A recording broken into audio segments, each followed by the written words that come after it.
Xpeng G6 Pro. Wih, sebenarnya ini tuh Xpeng G6 yang facelift ya, alias yang generasi terbarunya lah.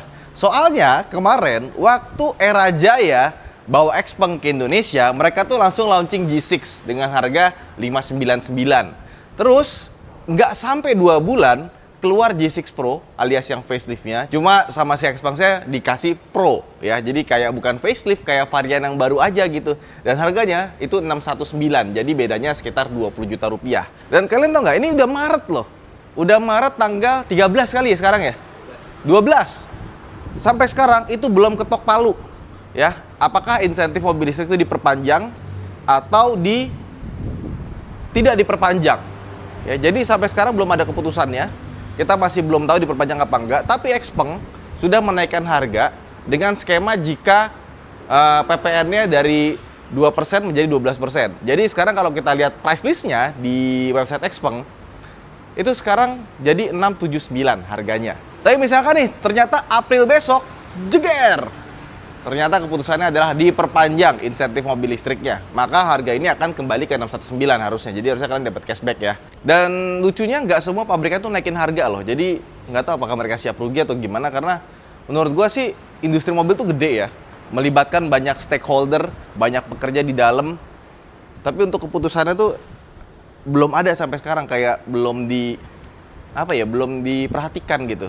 Padahal kalau emang nggak dilanjut, ya udah diketok palu aja. Jadi semuanya bisa rata, semuanya naikin harga gitu. Dan kalau misalkan dilanjutkan, ya udah harga tetap sama kayak di tahun 2025. Semudah itu sebenarnya. Tapi udah 3 bulan. Ya sudahlah. Sekarang kita mau bahas mobilnya aja. By the way, apa bedanya G6 sama G6 Pro? Nah, dari depan kelihatan ya. Lampunya kalau dulu nggak nyambung dari ujung ke ujung, ya ada patahannya. Sekarang dibikin nyambung. Dan logo Xpeng-nya ada di atas. Bumper bawah masih sama. Dan ini warna hero color mereka nih, warnanya lucu ya, kayak warna ubi ungu. Jadi ungunya itu bukan ungu yang menyala, tapi ungunya tuh ungu yang soft. Dan kayaknya gue belum pernah lihat warna ini di mobil ya. Kayaknya baru ini doang nggak sih? Pernah lihat nggak di mobil lain ada warna begini dari barunya? Kayaknya baru ini aja ya. Dan seperti biasa yang gue bilang, kalau kalian pengen tahu Xpeng lebih lengkapnya, kalian bisa lihat video gue yang sebelum bahas si G6 Pro ini, yang G6 biasa. Nah, Xpeng dia kan terkenal sama autonomous-nya, sama robotiknya. Jadi dia punya banyak kamera ya. Kamera 4 biji ada buat surround view monitornya. Dan di sini juga ada kamera kiri, kanan ya, 2 biji. Jadi kalau kita ngomongin kamera di mobil ini tuh dia ada sekitar 9 karena buat autonomous driving-nya. Tapi di Indonesia autonomous driving-nya itu belum bisa. Terus kalau kita lihat juga over fendernya beda, dia dibikin full sewarna bodi. Peleknya juga dia modelnya baru dan dia pakai Michelin Pilot Sport EV. Ya, ini ukurannya 235/45 R20. Dan yang gue suka dari Xpeng, lihat dong, cakram depannya besar sekali, kalipernya juga besar ya, peleknya juga desainnya cakep. Dan kaki-kakinya tuh lihat, dia pakai double wishbone dan armnya itu aluminium. Ya, kemarin di sosial media bilang mobil Cina tuh kalau dilihatin yang mahal-mahal tuh kaki-kakinya aneh. Nggak aneh sebenarnya, bahannya aneh katanya. Bahannya emang aluminium. Ini biasanya ketemu di mobil-mobil mahal sekelas BMW, Mercedes, dan kawan-kawan yang harganya tinggi. Biasanya kalau yang biasa-biasa aja, mereka pakai McPherson strut ya. Nah, kalau ini, dia pakai double wishbone. Oke, ke samping. Desainnya masih sama, dan FYI, Cina itu ternyata emang lebih advance dari yang kita kira ya. Jadi per 2027 besok, ada beberapa hal yang ada di mobil yang ke Tesla-Teslaan, itu di-ban di Cina. Kayak contohnya adalah flush door handle. Jadi next di 2027 mobilnya harusnya dapat revisi ya. Dia nggak boleh pakai handle pintu model begini lagi. Tapi kalau sebenarnya kita pencet kuncinya, nanti dia akan kebuka otomatis gitu. Jadi nggak merepot-repotkan amat gitu. Nah, terus kacanya juga frameless sama kayak model sebelumnya. Udah frameless, dia tebel, double glass. Begitu pula dengan belakangnya. Dia nggak double glass tapi tebal sekali. Dan mobil ini ya, dia kacanya frameless. Tapi peredaman kabinnya bagus banget. Kayak mahal banget gitu mobilnya. Nah, ke belakang, ini ada yang lucu nih. Jadi kemarin gue pakai mobil ini, terus badai kempes. Ya, di pintu tol Ambarawa gitu kemarin. Nah, cuman pas kita lihat, pakunya di mana gitu. Ternyata nggak ada paku. Adanya bekas tambelan tubeless. Nah, kita kan lagi di jalan tol ya, jadi bingung mau ngapain gitu. Kemarin juga nggak bisa-bisa amat, masih 20-an. Akhirnya kita keluarin tire repair kitnya, kita masukin, colokin, ces, udah keisi sama cairannya. Dari kemarin sampai sekarang tekanan anginnya masih sama loh. Jadi sebenarnya buat teman-teman ya, kalau pakai mobil, meskipun udah ada ban serepnya, tetap lebih praktis kita pakai tire repair kit ya. Jadi kalau misalkan kita kempes yang bukan sobek, itu langsung bisa ditambal pakai cairan yang udah include-nya di dalam. Nah, makanya kayak misalkan gue kemarin ke Cina gitu ya, naik mobil dari Jakarta, itu mesin HL, tire repair kitnya selalu gue bawa terus. Dan alhamdulillahnya kepake. Nah, kalau ditanya, kalau pakai tire repair kit gitu, ya pakai cairan, itu lama nggak sih, tahan lama? Nah, kebetulan gue pernah pakai di Serena ya. Mungkin udah setahun, itu kejadiannya gue pakai itu. Sampai sekarang sih belum pernah bermasalah sih. Jadi, sebenarnya bukan cuma mobil EV yang pakai tire repair kit. Biasanya mobil-mobil mahal yang dia itu sangat sensitif sama performance, yang pengen punya bagasi gede ya. Terus juga dia pengen ngurangin bobot di dalam mobil ya, biasanya dikasih tire repair kit dibandingkan dikasih ban serep. Tapi kalau kalian pengen pergi jauh, tetap aja lebih aman pakai ban serep sebenarnya sih ya. Oke, sekarang ke belakangnya. Antara yang pro sama yang biasa, bedanya cuma di sini doang nih. Jadi dia ada ductile-nya, kalau yang biasa masih lurus.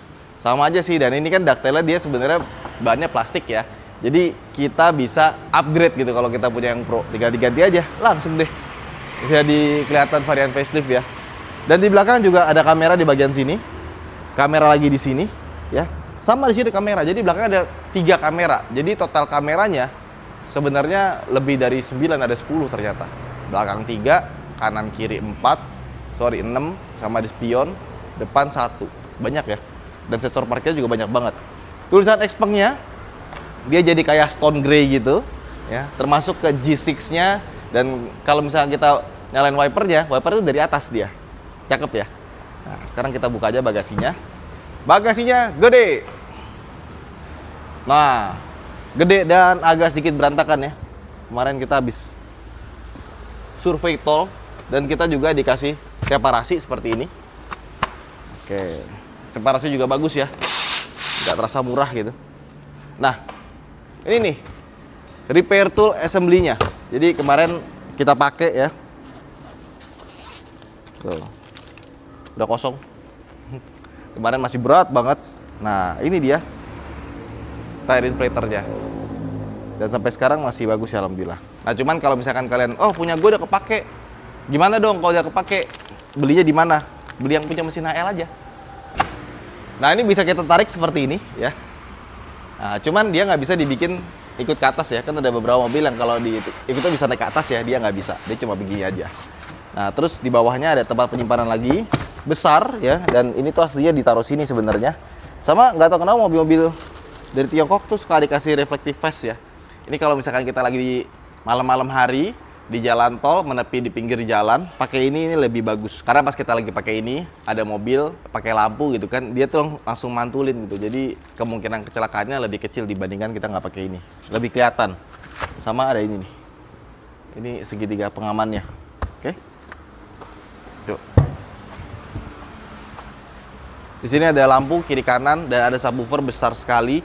Di belakang sini juga ada speaker lagi ya. Jadi speakernya tuh banyak banget ya. Ada sekitar 22 speaker. Nah, sekarang kita masuk ke dalam. Berbeda sama Xpeng G6 yang sebelum pakai embel-embel Pro, di dalamnya ubahannya sekarang jadi kurang Tesla. Dan itu sesuatu yang bagus. Yuk kita masuk. Nah, pas kita masuk ke dalam, bisa dilihat ya. Interiornya paling banyak perbedaannya ya. Pertama, gue sebel banget sama mobil-mobil yang ke Tesla-Teslaan, di mana dia pakai ini ya. AC-nya itu tadinya tuh nggak ada arah semburannya gini loh. Kita harus buka layar, terus arahinnya itu dari layar. Yang sekarang ini kembali menjadi normal. Tuh, bisa digeser atas bawah dan bisa dikunci ya. Kalau misalkan kita mau nutup bisa langsung ke kiriin aja, yang sini ke kananin aja. Jadi kembali normal sampai ke bagian kanan kirinya ya. Alhamdulillah. Jadi bener. Jadi kalau misalkan kalian sebel sama ventilasi AC yang ke Tesla-Teslaan, nah sekarang justru mereka mulai sadar ternyata ala-ala Tesla itu keren ya. Kalau kalian pertama kali masuk ke dalam mobil terus ngeliat, ih AC-nya gimana nih? Ih dari layar, keren banget. Tapi pas dipakai harian itu nyebelin banget ya. Even BYD Seal yang facelift itu kembali juga dia menggunakan ya controller manual kayak gini gitu loh. Jadi sesuatu yang udah bagus dari awal, nggak rusak ya, nggak ada komplain. Ya dikasih inovasi tuh nggak selalu jadi bagus. Nah ini contohnya nih, akhirnya dia kembali menjadi normal-normal saja. Udah gitu, kalau kemarin bagian sininya rata ya. Nah sekarang dikasih corak kayu, terus di sininya ada silvernya sama ada ambient slide-nya. Kelihatan jadi lebih cakep ya. Dan pas di malam hari itu juga cahayanya cakep banget sih. Jadi bentuk desain dashboardnya yang baru gua jauh lebih suka dibandingkan dengan yang lama. Udah gitu, kalau kita lihat speedometernya ya, gua nggak tahu nih ya, kira-kira ukurannya sama apa enggak. Tapi gua ngerasa visualnya jadi lebih bagus ya. Dia lebih maju ya, sama kayak lebih gede sih. Jadi pas kita pakai lampu sen, nah kan dia ada kameranya ya. Nggak bisa ya kalau nggak D. Coba kita masuk D. Gue ngerasa dia layarnya jadi lebih gede dibandingkan dengan model sebelumnya. Pas kita ngelihat spion itu kelihatan gitu. Ini gue suka banget nih kayak Hyundai ya. Hyundai kan begini tuh, kalau kita lampu sen dia bisa ngelihat dari speedometer. Biasanya kalau kita udah biasa pakai model kayak gini, kita tuh jadi malas lihat spion. Dan bagusnya lagi, kameranya itu dia tuh ada di batangnya, bukan di spionnya. Jadi pas dia ngelipet, kameranya tetap bisa ngelihat dengan baik. Terus apalagi yang berbeda? Door trimnya dia juga jadi lebih cakep ya. Gue suka banget nih model desainnya nih, yang tempat speakernya dia tuh nggak dikasih kayak cover gitu, tapi kulitnya dibolong-bolongin gitu pakai CNC nih, dibikin bolong-bolong, cakep banget jadinya. Ini kalau nggak salah gue tuh pertama kali lihat gini tuh ada di Neo Firefly waktu gue ke Cina sekitar tahun 2024 kali ya. Gue lihat, ih lucu banget ininya begini. Ternyata Xpeng baru juga begini desainnya. Bahan-bahannya pun juga dipegang premium ya, bagus. Meskipun secara warna dia biasa aja, abu-abu, tapi pas kita pegang ya, rasanya tuh kayak kita masuk ke dalam Lexus gitu. Kulit-kulitnya tuh bagus, napa-napa leather gitu, sampai ke sini pun juga bagus. Kursinya juga dipakainya enak ya. Cuma bagian di sini nih lambarnya itu agak sedikit, bawahnya tuh kalau dimundurin banget tetap masih ada yang nongol sedikit sih. Kalau bisa dibikin mundur lagi pasti lebih enak ya. Tuh. Nah, untuk setirnya dia masih sama ya, jadi agak gepeng gitu. Tapi sekarang lebih membulat ya, nggak terlalu gepeng. Kalau yang kemarin kan gepeng banget ya. Ini kayak ada shape-nya sedikit. Nah, jadi pas dipegang jadi lebih natural. Ya. Dan sama kayak model sebelumnya, kalau dipegang begini enak deh. Kemarin gue bawa dari Jakarta ke Klaten gitu ya. Ganti-gantian sama anak kantor. Pegang begini tuh enak banget gitu. Set. Terus juga tombol setirnya masih sama ya. Ada model dial diputar seperti ini ya, sama ada kiri kanan. Nah, terus di bawahnya ada buat back sama ada buat mute. Nah, di sini ada buat ini voice command, dan ini ada tombol favorit ya. Nah, cuman sayangnya gue nggak suka dari mobil ini adalah kalau kita mau masuk ke gang, dia kan mobil itu lebar banget ya. Dia kalau buat ngelipet spionnya nggak ada tombol di sini. Jadi harus kita assign pakai favorit di sini atau ditaruh di, nah ini kita taruh di sini fold, baru bisa kelipet. Harusnya nggak ada tulisan unfold sama fold sih, kan pilihannya cuma dua. Pencet aja nanti dia tinggal ikutin gitu loh. Begitu pula dengan nganturin spionnya juga, ya itu agak sedikit repot. Jadi kita harus pencet dulu di settings atau shortcutnya dari atas kita swipe, kemudian masuk adjustment. Nah ini baru kita atur dari sini. Ya Tesla sekali. Memang mobil ini semenjak keluar itu bikin Tesla ketar-ketir di Cina ya. Tapi tetap aja Tesla masih nomor 1. Tapi kalau udah naik mobil ini, udah nyobain ini, langsung malas beli Tesla. Oke, tuh. Tilt down the right side mirror when reversing. Ya, jadi kalau kita pencet mundur nanti dia akan turunin ke bawah, bisa diatur dari sini ya. Dan kamera 360-nya di mobil bagus sekali. Nah, ini kamera jernih, dipakai di malam hari juga bagus ya. Kita lihat dari sini. Tuh, bisa jadi 4 sisi seperti ini. Cakep ya. 3D. Nah, tuh lihat tuh. Emang beda. Kameranya bagus banget ini. Dibikin agak-agak transparan pula. Nah, terus kalau kita lihat shifternya, dia posisinya masih sama. Tapi desainnya sekarang udah mandiri dia. Dia udah nggak ngambil dari Mercedes-Benz lagi, jadi tombolnya itu bener-bener baru ya. Dan kalau misalkan kita mau nyalain cruise controlnya, itu kita tinggal klik D-nya 2 kali, nanti ada cruise controlnya sama lane keeping assist-nya otomatis nyala. Dan dia ADAS-nya bagus sekali ya. Bahkan pas kita lagi pakai di jalan, dia bisa kita lagi nyalain ADAS, kita pakai lampu sen, dia akan otomatis nyusul mobil di depan kita kalau depan kita tuh lane hogger. Cakep. Itu ADAS-nya kayak next level sih. Tapi memang kalau di Cina sendiri dia udah bisa nyetir sendiri. Dia kayak levelnya kayak Tesla gitu. Nah, terus untuk tempat penyimpanan, ya jujur aja masih sama seperti yang model sebelumnya ya. Di sini ada cup holder 2, tapi dia desainnya sekarang beda, nyambung sama si wireless fast charging-nya ini. Dia tuh ada kipasnya di bagian bawah, jadi kalau misalnya kita ngecas itu nggak takut panas. Kalau takut panas juga di sini ada AC ya, tinggal ke bawahin aja nanti AC HP kalian sambil di wireless charging dia bisa dingin. Ya. Terus di bawahnya ada tempat penyimpanan yang gede ya. Ada colokan USB juga ya. Saya bawah ini pun juga masih dikasih Bluedroo. Jadi touch and feel itu bagus sampai ke bawah. Nah, di sini juga ada nah ini juga kalau kita buka tempat penyimpanannya gede, tapi sayangnya nggak ada pendingin, nggak ada pemanas ya. Terus Bluedroo-nya ini juga sampai ke bagian sini ya. Cakep. Di sebelah kanan ada cup holder lagi dan ada tempat penyimpanan yang gede ya. Terus buat buka pintu ya di door trim, dia itu pakai tombol jadi pencet sekali. Nah, dia akan terbuka seperti ini. Kursinya juga ikut mundur, gak cuma sebelah kanan, tapi sebelah kiri tergantung dari settingan yang ada di layar. Ya, kita tutup lagi. Nah, dia akan menyesuaikan sama memori terakhir. Nah, terus pertanyaannya kalau misalkan buat darurat gimana kita mau bukanya? Di sini juga ada sih. Nah, bukan manual ya, cuma gue lebih seneng yang model manual aja dibandingkan elektrik gini. Canggih, keren, tapi secara fungsi sebenarnya sama aja. Ya, nggak membantu juga, kecuali dia bisa untuk otomatis gitu. Nah, terus lihat dong, wah udah pakai Bluedroo-nya sampai ke atas ini ya. Ini kayak kita masuk ke Palisade juga sama. Jadi emang mobil itu jangan kita anggap kita beli mobil Cina. Kita anggap aja beli Mercedes kayak E-Class gitu atau BMW seri 5, tapi dengan harga yang nggak nyampe separohnya gitu. Tapi kemewahan-kemewahannya kita juga dapat yang kurang lebih sama, bahkan ada yang lebih gitu. Nah, terus kita sekarang kembali ke layarnya. Layarnya bagus dan seperti gue bilang Xpeng itu canggih ya. Jadi kalau kita lihat di sini tuh, wah, belakang kita kanan ada mobil tuh, ada BMW. Sama sebelah kanannya ini, pantulan dari kaca, dia nganggepnya ada mobil. Depan ada motor, bener ya. Dan kalau ada orang lewat nanti dia kelihatan loh. Jadi dia bener-bener real time, bagus banget. Ini nggak cuma bisa kita lihat dari sini, tapi juga dari speedometer depan. Nah, ini juga bisa kita ganti ya, bisa browser, musik, real time assist tuh yang ini ya. Terus peta juga ada di sini. Nah, kalau misalkan kita lihat home, ada settings, map, air conditioning, Bluetooth, radio, phone, mindfulness space, X-Sleep ya buat kita tidur dalam mobil, X-Combo. Apa ini X-Combo?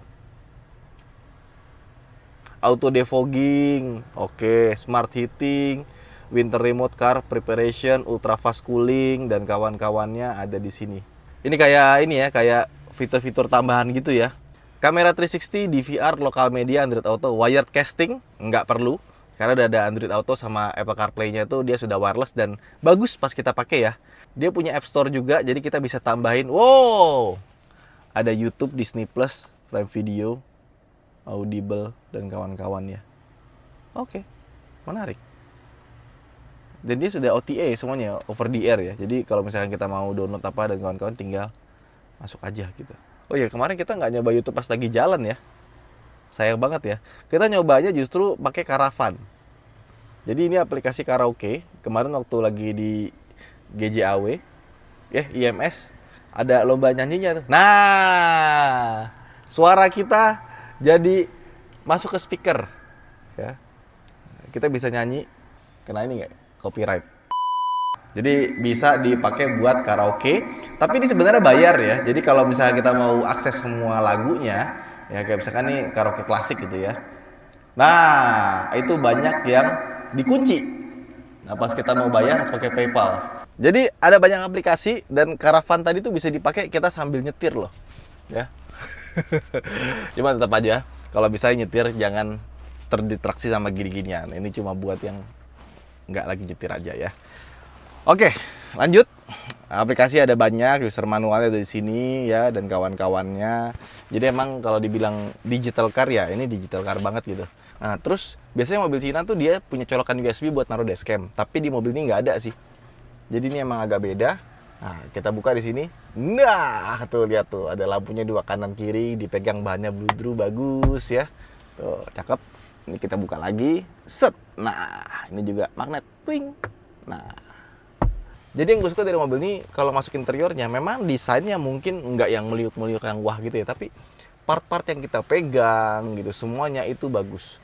Nah, cuman paling ini nih, gue kurang suka sama panoramic roof-nya karena Meskipun dia sudah dikasih anti panas, kasih tambahan kaca film, tetap kan kacanya panas ya. Dia tetap ada heat wave-nya sih dari kacanya itu, bukan dari sinar mataharinya. Jadi kalau kalian beli Xpeng G6, nggak ada salahnya nih sesuatu yang dari Tesla ini ditutup aja. Ini covernya harga sekitar 1,5 jutaan kalau kita beli online. Ya, sekarang kita ke belakang. Nah, sekarang kita duduk di belakangnya ya. Dan ini versi yang paling rebahnya, seperti kita tahu ya. Sama kayak G6 yang sebelum yang Pro ini. Dia bisa diatur maju sampai mundur kayak gini ya. Dan ada pegasnya juga, jadi dia otomatis maju gitu. Nah, rebahnya menurut gua ini udah lebih dari cukup nyaman yang kita pakai. Tangan kita taruh sebelah kanan sini, sebelah kiri taruh armrest yang super lebar ini. Dan bahan-bahannya pas kena tangan itu semuanya bagus ya. Speakernya juga nih, lihat tuh. Sekarang sama kayak depannya, ada perforated-nya, ada lampunya. Nah, yang lama tuh modelnya kayak gini nih. Ya, ditaruh di sini. Sekarang jadi perforated ya. Semua bahan di sini bagus, nggak di downgrade ya. Tapi yang bawahnya sini dia masih pakai plastik biasa. Ya, terus juga kalau di iklannya G6 ya, di website Xpeng-nya, ini tuh bahannya kan bagus ya. Bagian sini tuh sampai ke bawah ini bagus nih. Yang ini baru plastik biasa. Ya, di sininya dikasih fabric nih ya. Itu sama di iklan ditaruh kaki loh, begini. Dan kita coba pakai ya. Oh ya enak sih. Tapi jangan lah, nggak sopan, kasihan yang depannya. Gitu. Jadi bahannya ini emang dibikin bagus biar kita bisa tiduran kali sebenarnya. Nah, terus juga di kursi belakangnya sini ya. Ini juga bahannya dipegang enak. Ini gue pikir plastik ya, ternyata dia dikasih bahan kulit juga, napa leather gitu. Terus di sini ada tempat buat naruh barang. Ya, jadi emang belakangnya ini gue ngerasanya mewah, ada cup holdernya, bukanya bagus ya. Headrestnya juga nggak terlalu empuk, tapi bisa menyanggah kepala kita dengan sempurna. Udah gitu kita dapat AC di bagian belakang sini.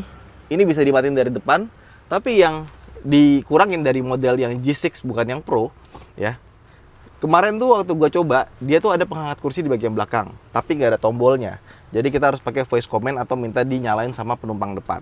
Nah, untuk yang G6 Pro ini, pemanas kursi belakangnya dihilangkan. Jadi kalau misalkan kalian nggak suka pakai pemanas, itu hal yang bagus. Tapi kalau kalian suka pakai pemanas belakang, ya itu hal yang kurang bagus sebenarnya. Tapi yang gue suka adalah ketika duduk di belakang sini, audionya itu bagusnya nggak cuma di depan, tapi ke belakang kita juga ngerasain suara audio yang bagus gitu. Sama kayak di depannya. Nah sekarang kita nyetir Xpeng G6 Pro. Ya, jadi ini mobil ya, range-nya panjang sekali, dan range panjang itu diperoleh dengan WLTP standar. Artinya kan kita tahu ada CLTC yang dipakai di Cina, NEDC yang dipakai di Eropa tapi tahun 90-an ya. Biasanya ya di Indonesia itu pakainya standar NEDC biar range-nya panjang. Tapi yang lucu adalah Hyundai ya, karena Hyundai itu Ioniq 5 sama Kona EV sama Ioniq yang lama itu semuanya pakai standar WLTP. Dia bilang 451 km. Tapi karena tiba-tiba mobil Cina banyak masuk ya, terus semuanya pada pakai NEDC ya. Terus tiba-tiba di Kona EV yang terbaru mereka langsung ubah jadi NEDC biar range-nya bisa sampai 600 km, biar lebih panjang gitu kan range-nya. Nah mobil ini beda, dia mobil Cina tapi standar range yang dipakai itu apa? WLTP. Dan sekali ngecas dia bisa sampai 525 km WLTP. Jadi dia lebih jauh dibandingkan dengan Ioniq 5 yang 451 km. Jauh loh. Dan baterainya juga 80,8 kWh ya. Jadi emang lebih gede juga. Dan buat ngecasnya juga cepet banget. Dia sampai 480 kW loh ngecasnya. Jadi dari 20 ke 80% itu bisa tuntas dalam waktu sekitar 20 menit aja. Jadi lebih lama 2 menit dibandingkan dengan Ioniq 5 yang pakai 350 kW. Dia emang lebih gede. Tapi ya itu karena baterainya lebih gede juga kan. Dari 70 ke 80 lumayan lah, beda 10 kWh. Jadi emang buat range, dan kemarin gua pakai juga enak ya. Sebenarnya kemarin kita dari Jakarta nggak perlu ngecas ya, ya? Sebenarnya ya, cuma kan seperti biasa kita buka puasa, nggak mungkin dong kita buka puasa sambil nggak ngecas gitu. Sayang kalau yang mobil listrik itu kita parkir tapi nggak sambil ngecas. Bagusnya parkir sambil ngecas. Tapi juga sangat jarang sekali fast charging yang bisa sampai 480 kW.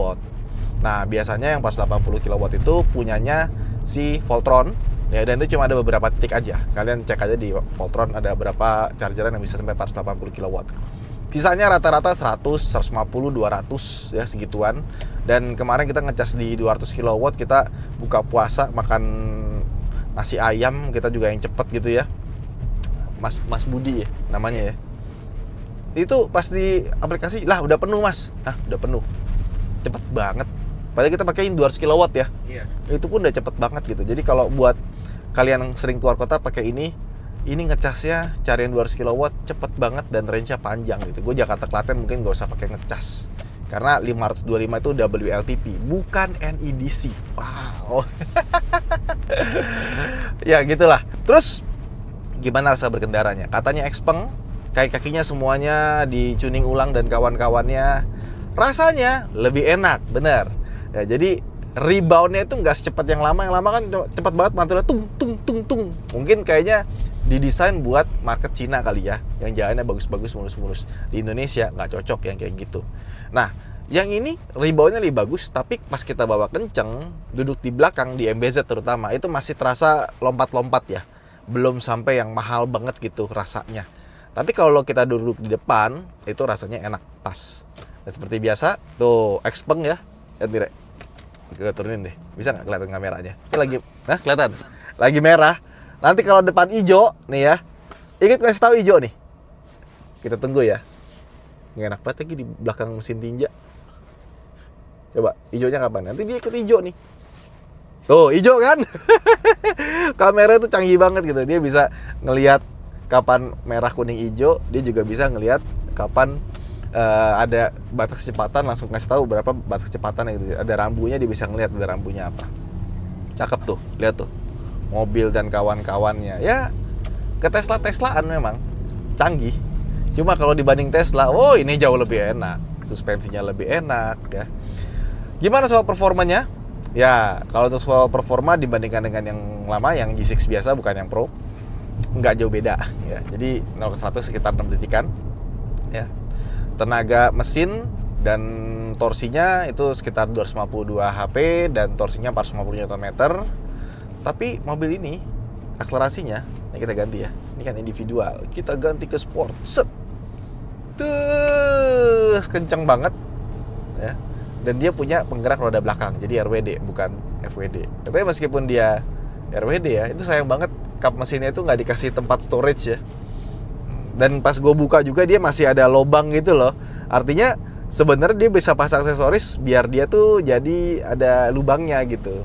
Harusnya. Tapi sayangnya sama si Xpeng nggak dikasih nih. Mungkin nunggu festive berikutnya lah.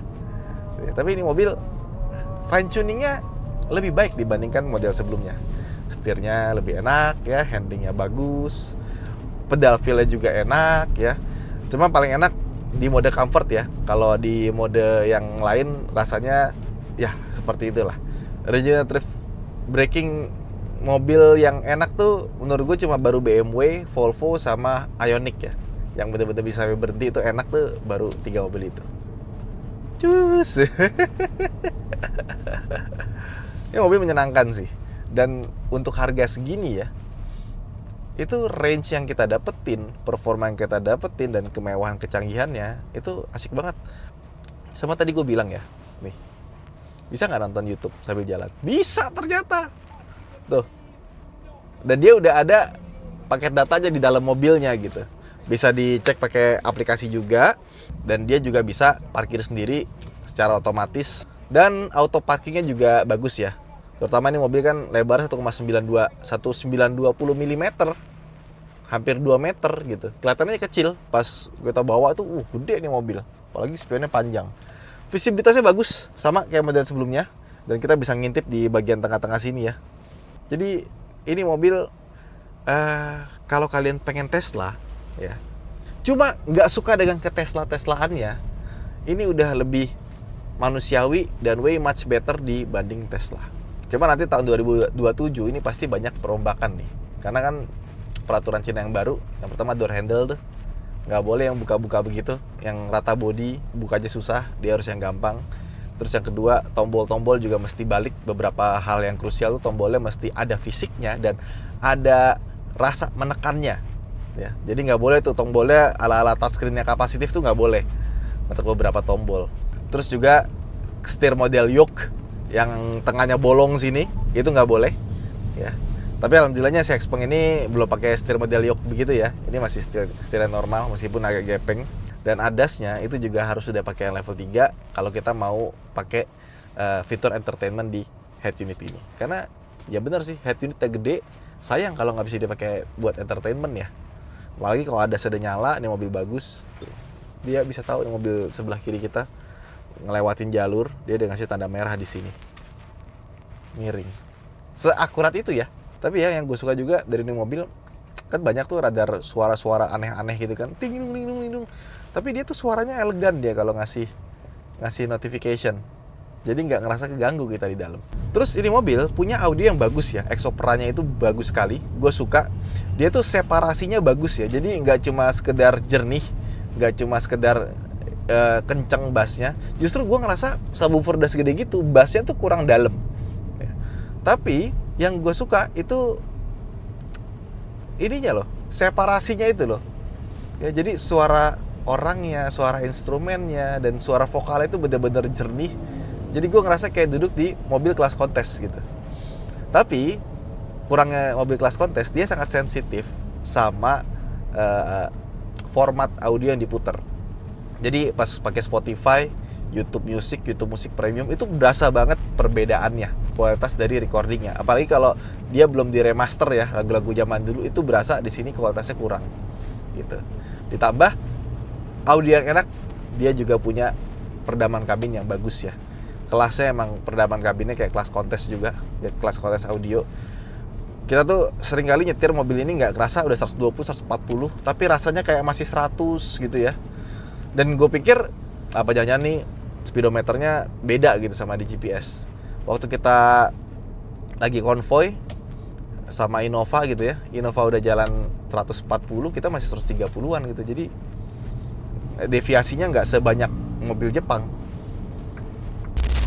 Jadi setelah kita nyobain Xpeng G6 Pro, menurut gue dibandingkan dengan model sebelumnya yang G6 biasa yang gue coba, ini udah lebih bagus ya. Suspensinya jadi lebih enak, ya kan? Terus juga range-nya lebih jauh, ngecasnya juga jadi lebih cepat, dan AC-nya tombolnya jadi normal. Dan itu sebenarnya kita butuhkan di sebuah mobil ya. Memang kita suka mobil yang canggih, tapi beberapa kecanggihan itu ada sesuatu yang nggak perlu. Tidak semua yang ada di Tesla itu bagus dan harus ditiru.